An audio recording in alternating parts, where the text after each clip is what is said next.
Thanks everybody for being here.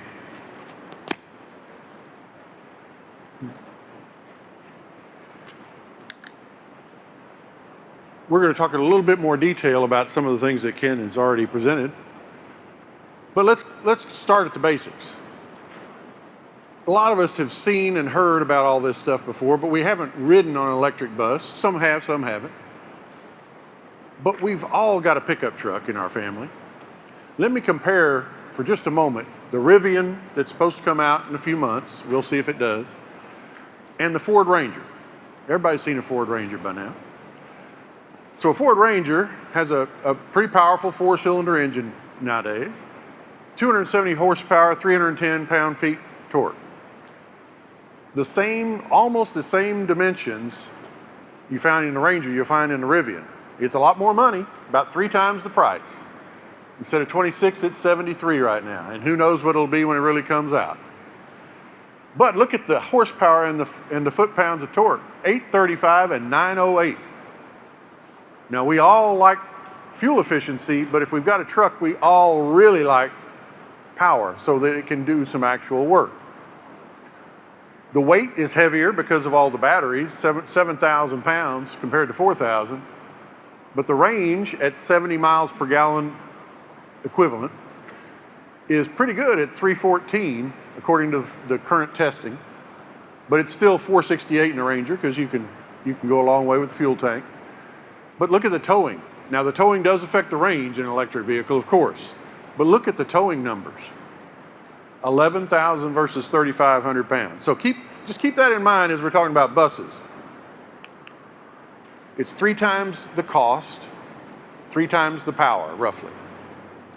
But they haven't solved the range issue yet. We're close. We're a lot closer than we've ever been with electric buses, but we're not quite there yet. But the FTA is incentivizing us all to go after electric buses nowadays. You don't have to, but the incentives are clear. New Flyer and Gillig and Nova have all gotten in the act now. They were waiting to see because they knew the battery electric was not a mature technology a few years ago. But they're looking now that if they don't get busy, they're going to be left behind. So they're all advancing as quickly as they can. Even Cummins is getting into the electric power plant business.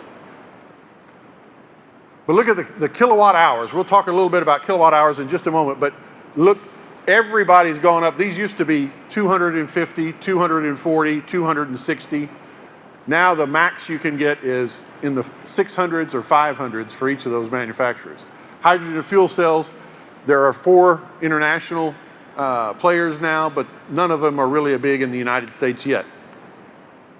All right, what's a kilowatt hour as it relates to these vehicles, and what's a kilowatt? Well, when you say kilowatt, that's 1,000 watts of electricity. Just think horsepower. It's very similar concept. A battery pack rated at 230 kilowatts is the equivalent of an engine rated at 308 horsepower. Okay? Makes sense? A kilowatt hour, think of it as your fuel tank. That's how many kilowatt times an hour that you've stored on your vehicle that you can run with. So think gallons of fuel, and a bus that holds 300 kilowatt hours replaces a fuel tank of 8 gallons. Now that doesn't sound like much, but remember the battery electric consumption is about 20 miles per gallon compared to 5 or 6 on a bus with diesel engine. The early adopters in California, again, there's nothing magical about California, they've just been doing it longer. Okay? They're not smarter than Florida, Texas, Alabama, or anywhere else, but they've been doing it longer. Foothill has already gone through about 1/3 of their fleet converting to electricity, and they're fed up with the problems they have with their fleet. 1/3 of that third won't run on a daily basis. So they're converting to hydrogen fuel cells as a solution to that problem. They just ordered 20, which is one of the larger hydrogen fuel cell bus orders in the country. Antelope Valley, this is probably a more important lesson for all of us in the transit business that are concerned with this. Antelope Valley is just outside LA, about 50 miles and inland. And they began zero-emission fleet in 2014. They're now up to 400 miles of range a day. That they're stating to the world they've solved that riddle. And here's how they did it. Mr. Fischer mentioned inductive charging. Inductive charging is where you have an electromagnetic plate. Oh, how many of you know you've got an inductive range in your house? Anybody got an electric cooktop that's inductive? Yeah, there's one at the back. When you're cooking with that, do you have any danger to a kid putting their hand on the burner? Why not? Because it's not hot, right? It's on, but it's not hot to touch. How does that work?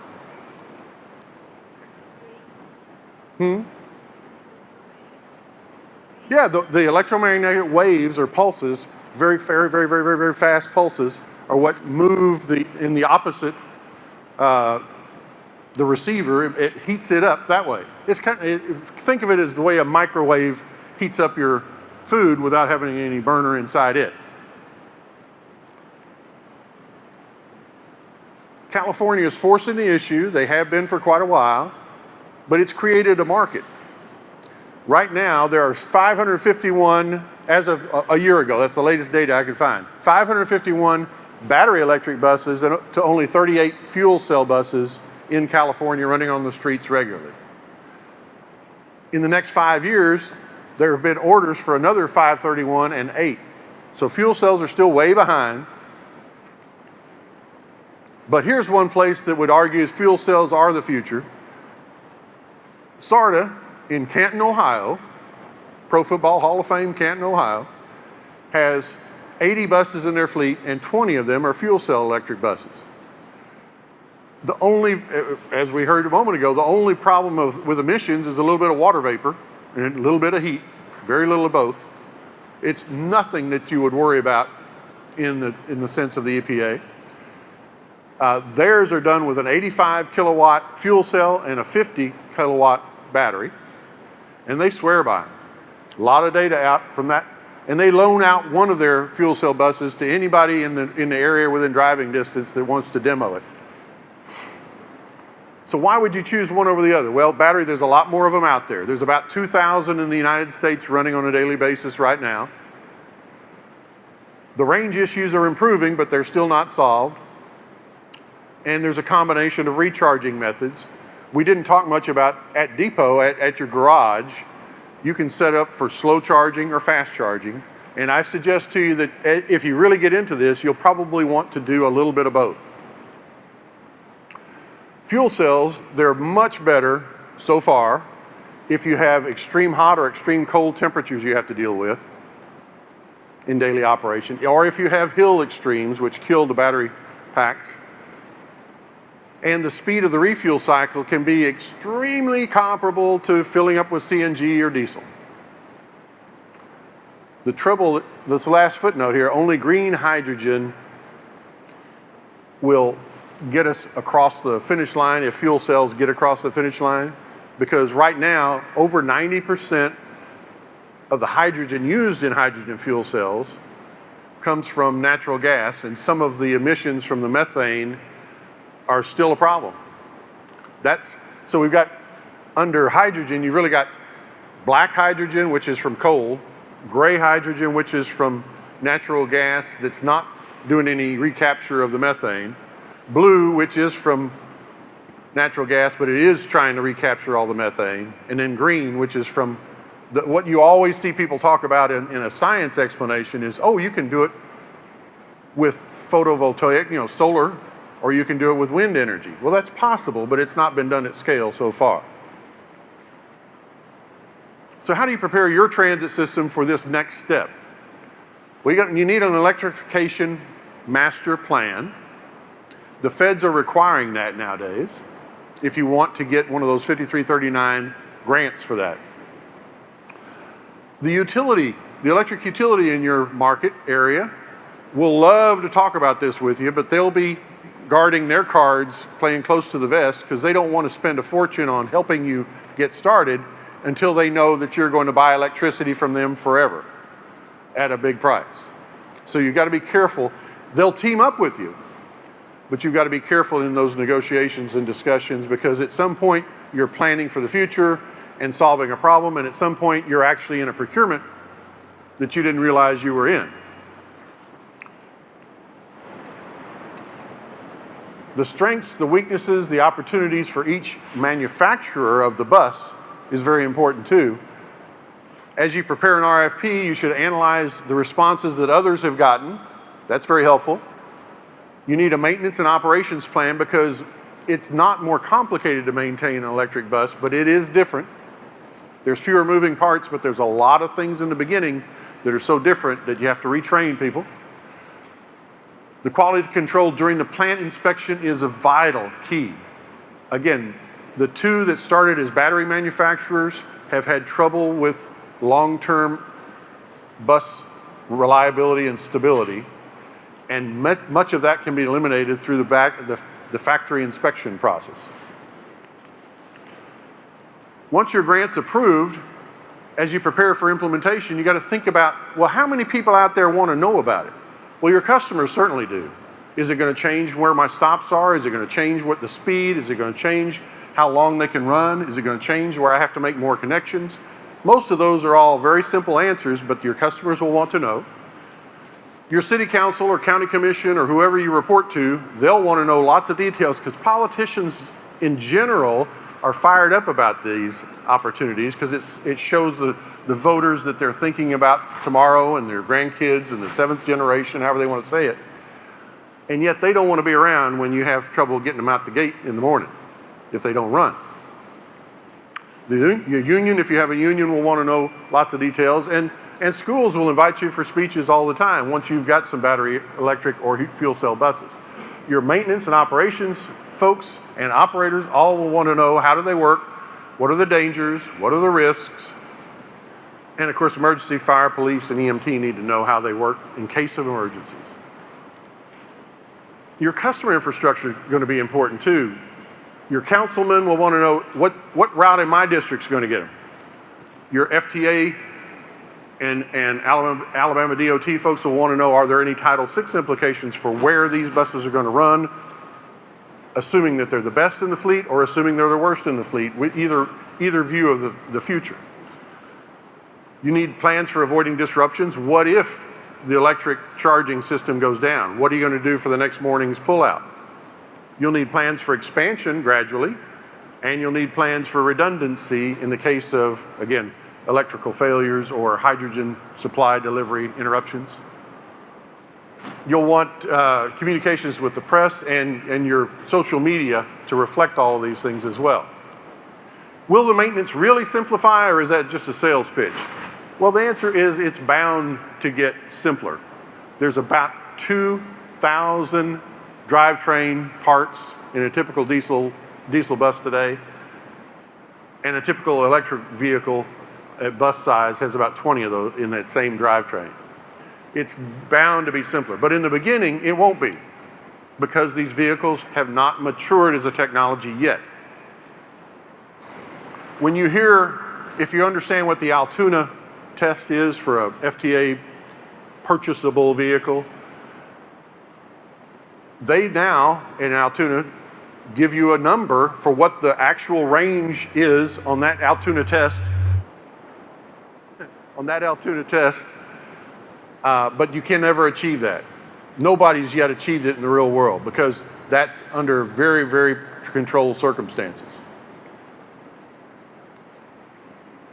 Be ready for the arguments by the naysayers, and there's plenty of them, because this is not a mature technology yet.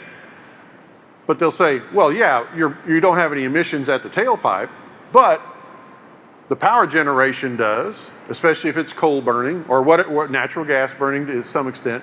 We talked a moment ago about brown and black hydrogen from coal. Natural gas is gray, and the renewables are blue if it's recapturing the methane, and it's green if it's from pure renewable sources. But even today, even though it's imperfect, the electric buses are still a little, on average, a little to a lot cleaner than clean diesel. Now, electric utility consumption. What is it really going to cost to buy this electricity? First thing you need to think of is time of use, or TOU. Second thing you need to think of is driver habit. How much do they stomp on it as they leave a red light? There's a lot of different rates in a lot of different places, but around 13 cents a kilowatt hour is about the going rate. Some places it's 11 or 12, some places it's 10. But many places should expect, once you've gotten to 25,000 kilowatt hours, then you're going to get a different rate. Depot chargers and versus fast chargers. Depot chargers usually is meant, when you use that term, usually you mean a slow battery charge plug-in overnight. Typically a 5.5 hour to 6.5 hour cycle.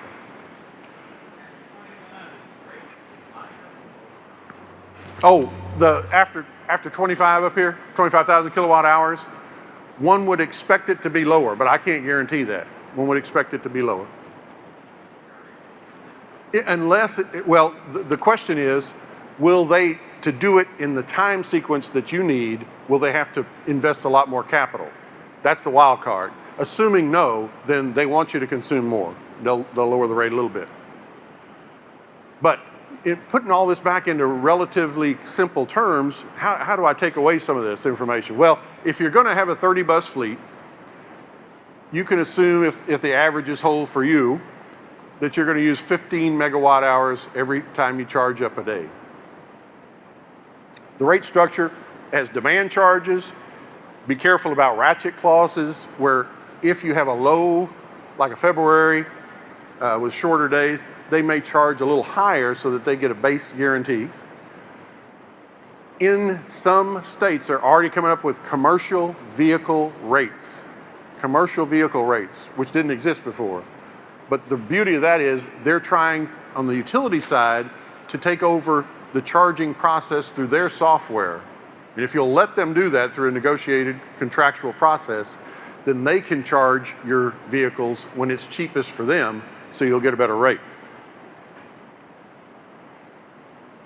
Now, here's a few examples around the country where there's already some overhead charging and some non-overhead charging battery-only operation.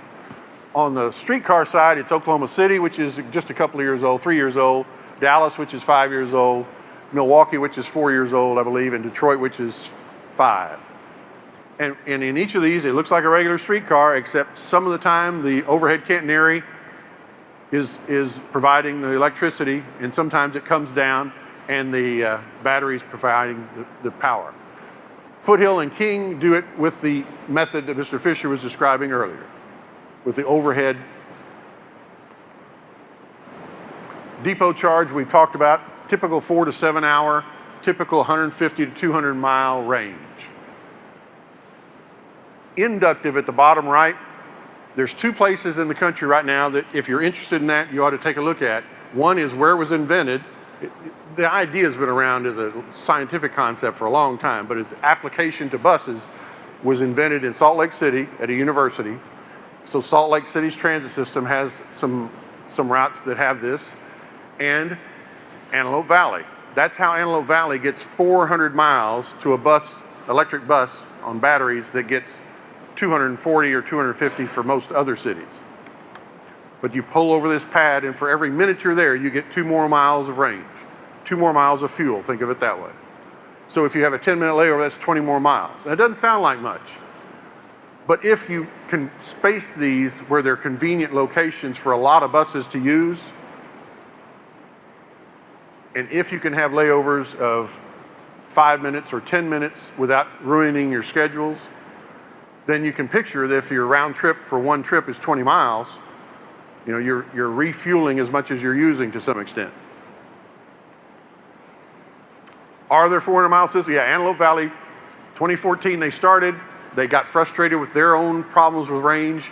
They deployed these, I think they have 12 different chargers set up in the pavement around the city. And they claim in public documents all over that they can get 400 miles per bus range now. And they've run over 7 million miles on all electric operation. How did they get there? They went to static inductive recharge. They're always thinking top off the tank, top off the tank. We talked about 10 minutes gets you 20 miles, and they have a dozen 250 kilowatt chargers on routes. 250, much bigger than the typical ones. Now, somebody said, well, they won't work when there's snow. They won't work when they're dirty. No, it does have a little bit of impact, but not much, not much. And somebody else will say, yes, but they're not as efficient as plug-in. Well, plug-in is, for most studies, about 96% efficiency of actual charge from what you're paying for to what actually gets in your battery pack. These are about 92% on average. We've talked a little bit about how does it work, kind of like the cooktop. And we're ready for our YouTube. Oh, we're almost there.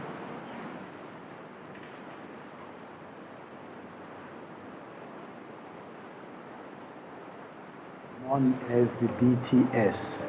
Today we will share with you how we have been revolutionizing the transportation at Alabama A&M University, from the diesel fuel buses to battery electric buses, which is the new technology that we have adapted in an effort to revolutionize transportation here at Alabama A&M University.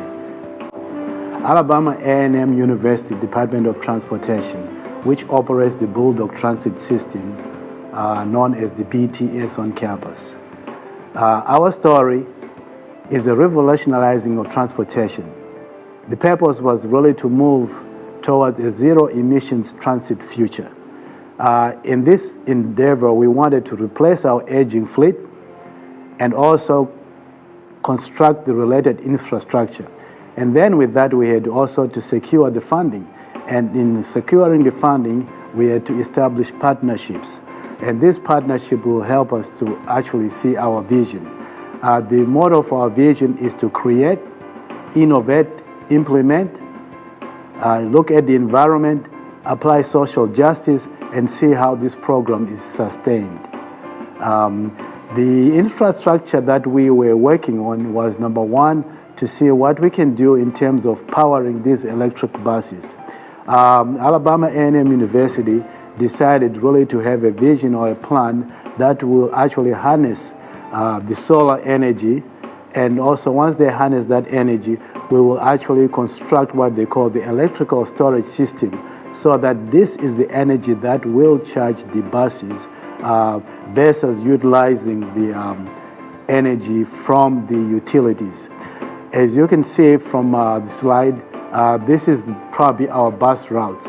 The university operates 6 bus routes on campus, and we have different routes that cover the whole spectrum of the university. We have the maximum of almost 1 mile for one of our routes.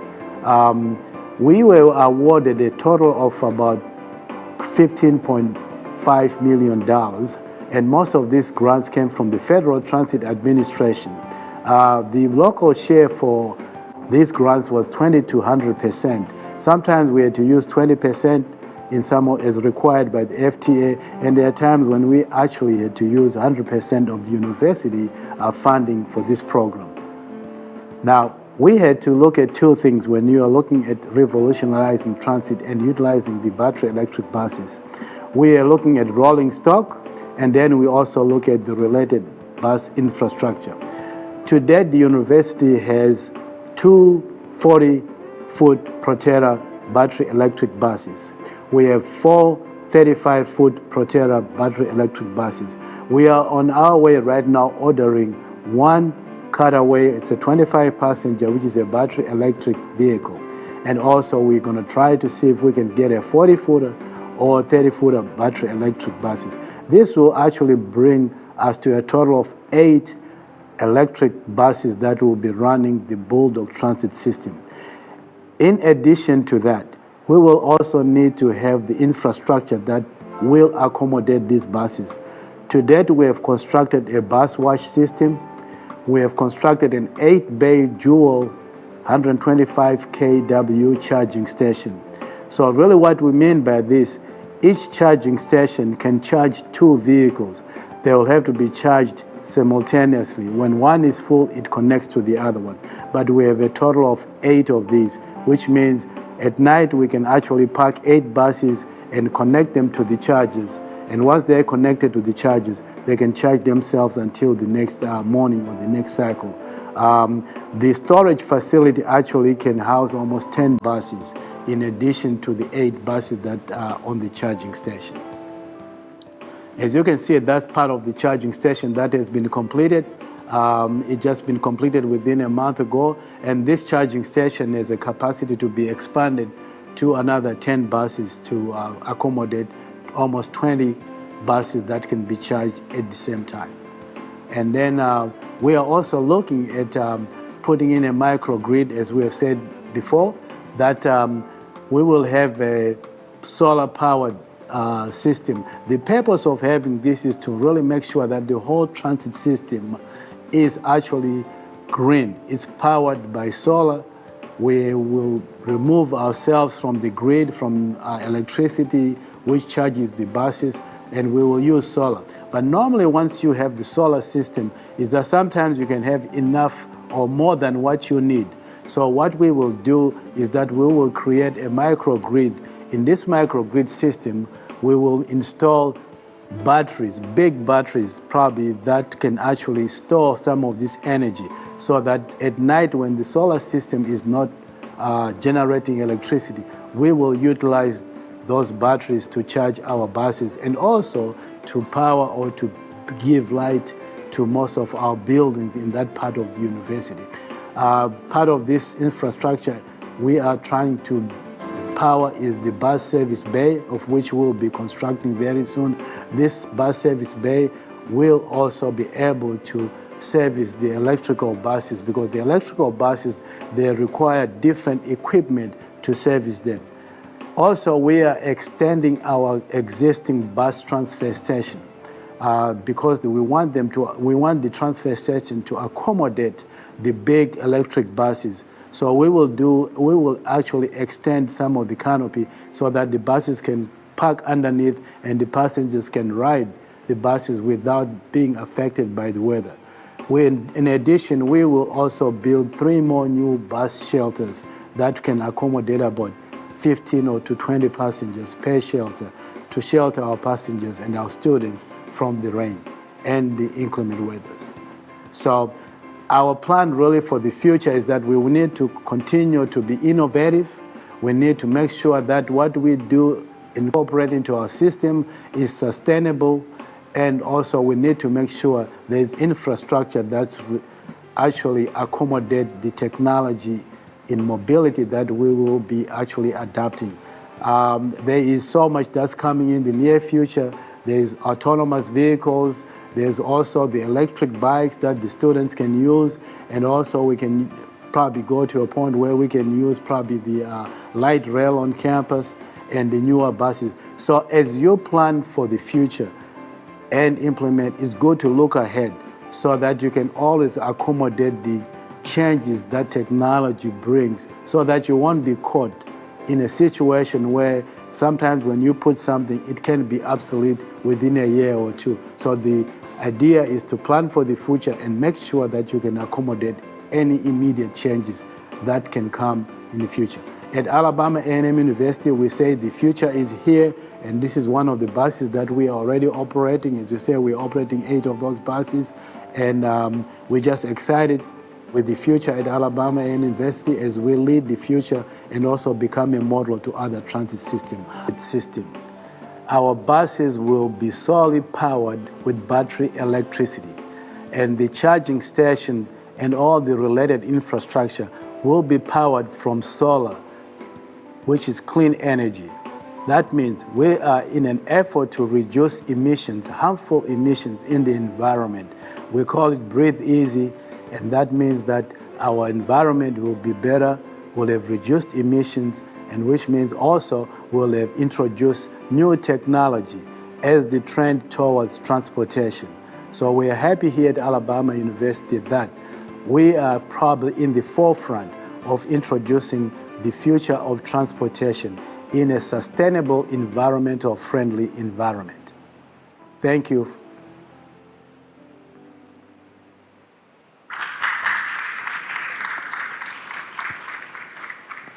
Let me simply close with one more comment. How many of you have seen the latest issue of Hot Rod Magazine? Anybody? Yeah, one or two? Hot Rod Magazine, this latest issue, the cover story and two of the 6 or 7 stories that take up content in that issue are about repowering your hot rod with electric motors.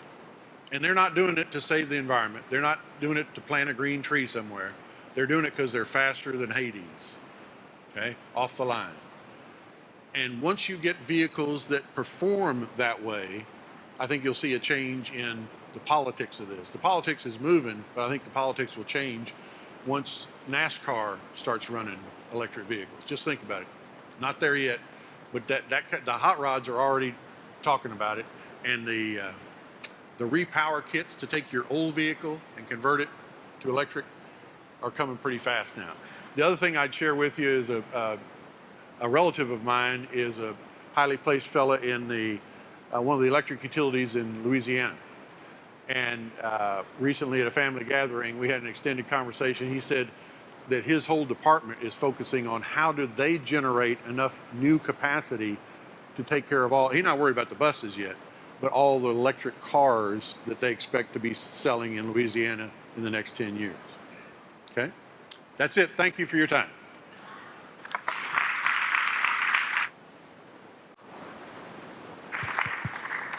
Are there any questions anybody has? I do.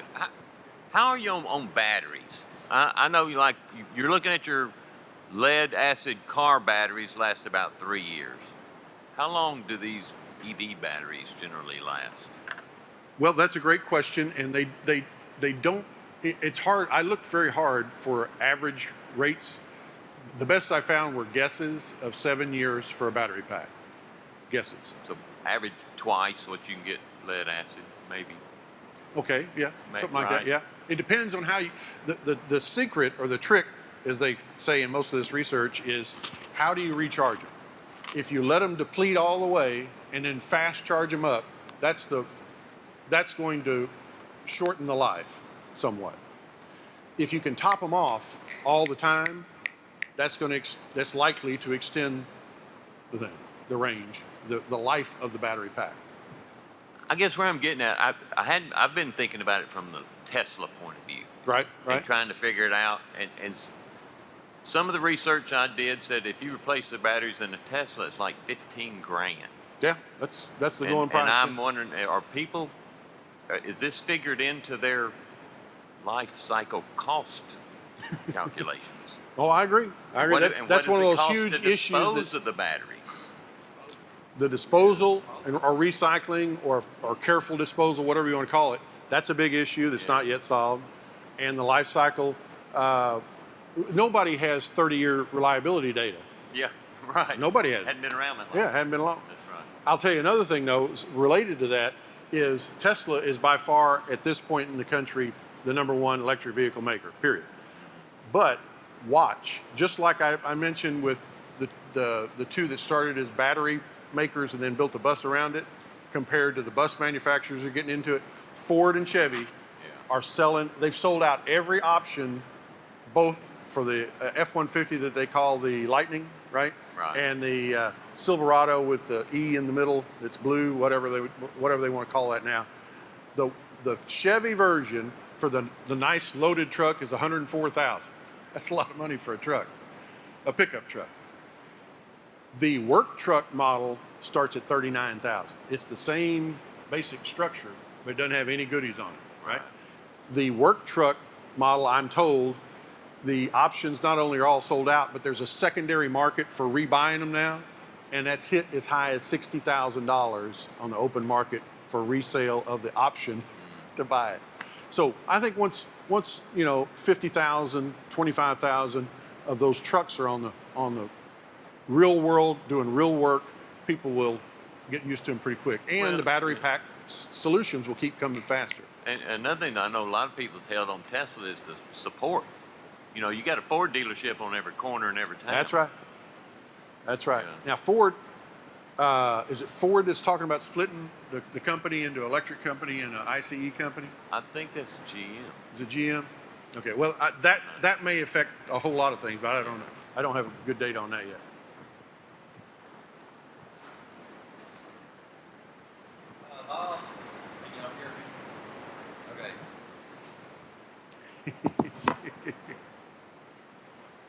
So, a couple of quick comments. One on the previous presentation and on yours. I would at least add into the cons or the planning part on yours that if you're thinking about battery powered buses, you know, strictly battery powered, you really need to coordinate with your public works departments in your cities and your county, because you need to look at where your buses go because of the weight. We found that Sure. depending on where you are, if you're planning on running them across Certain bridges and certain bridges, but also asphalt roads that Yep. are newly asphalt, you'll ravel the asphalt, you'll pit it, Yep. so you at least need to put that into your yeah, planning. Mr. Fischer did. I didn't. Yeah. Okay. And then a plug for tomorrow morning. If you're listening to the PTASP, you have to run all of this through your SRM, your safety risk management process, Sure. to make sure that your configuration management and you're taking into consideration all of the safety issues that are associated with making that kind of a change in your fleet. Good point. If you're a 5307, John, Russ, Yeah. Good point. and then I think you're wrong on the decades. I think it's a decade away, and it's more about legal and insurance on the ABCV. Well, let me put it this way. We may have to argue that later, but how long have we had automatic pilot technology? Yeah, we agree. We agree on that. Yes. What's the cost of that replacement battery in today's terms? Do you have it? We're talking about trucks or buses? Buses. I can't get anybody to give me a straight answer now, but my guess would be 50,000, 45 to 50. It's kind of what I've heard, about 50. So the life of those electric buses are 12 years, just like the diesel. 12, but most people in the real world run full-size diesel buses for 15. Yeah. I mean runtime, but I mean with FTA it's 12-year lifetime. 12-year Useful life. minimum. Okay. Minimum, yeah. And would you happen to know? I was hoping he would be here today. Do you happen to know if they went solo on this request for 5339 funds, or did they partner with Huntsville Transit, or did they partner with the city on that, which is the city, of course? But how did they? Alabama A&M. How did they do that? My understanding is they went solo, They went but they're solo. willing to talk about partnerships in the future. Okay, so I looked online. One of my questions I had today: are they required to run paratransit? And they are running paratransit. Yeah, they've got some ADA service. Okay, and then my last question, I got 50 of them, but this is my last question today. As far as FTA oversight, what does that university open themselves up to just for the procurement issues with the capital and the buses and the infrastructure? Or does FTA come in and look at all their operating and all that kind of stuff and everything? Well, I think you'd find at any college that takes FTA money, they're opening their books to the feds. Yeah, Okay. training reviews, so forth. I think Yep. that's the man. All Yep. right.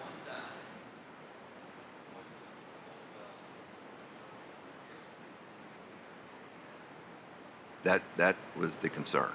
A lot of these questions are coming from the University of Alabama. I couldn't get my counterpart across the street to come Sure. with me. He had a lot to do.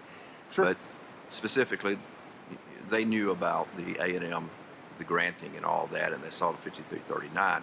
We had discussions actually last week about this, so I saw this on the agenda. So I think their concern would be with solo, you open yourself up to a lot of scrutiny there, or diving into everything. Well, most I can't speak for Tuscaloosa, but most universities that are taking FTA 5307 money are already complying with all these rules. Right. Okay, thank you. They may be going a different direction with their funding. Yeah.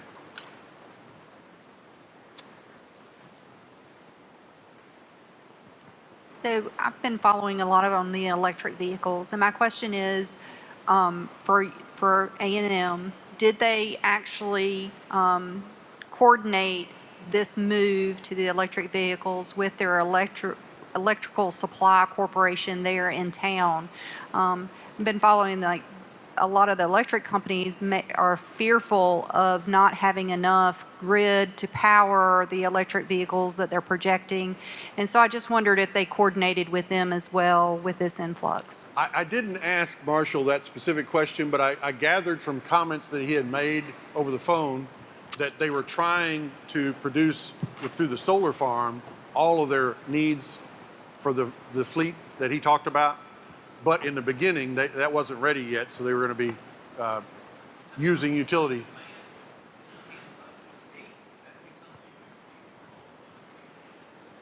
About 5 kilowatt hours a night. Bob? Yeah, please. So A&M on campus has their own electrical grid set up, Microgrid, yeah. or microgrid, even prior to the solar farm. Understood. And they did coordinate very, very closely with Huntsville Utilities, which is the utility company locally.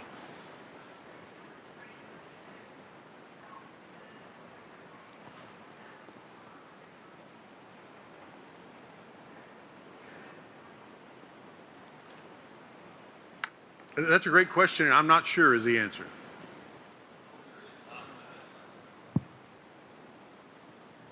Yes, I just don't know the details of that yet. Okay? But the charge buses requires a significant.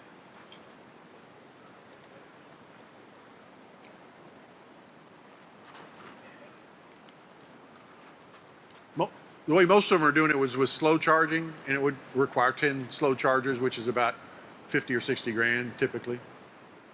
Yeah. That's just the infrastructure, not the utility use. Okay?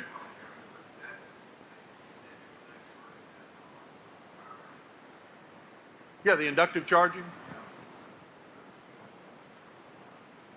Well, remember, if you remember the slide, that was a 250 kilowatt charger. So it's a big, much more powerful one than the ones you slowly charge with. That's why they can do it faster.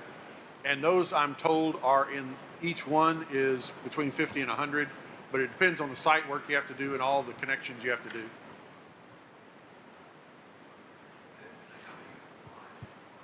Don't know that fact. Don't know that. That's an important fact, but I don't have that one. Okay? Thank you so much for your time.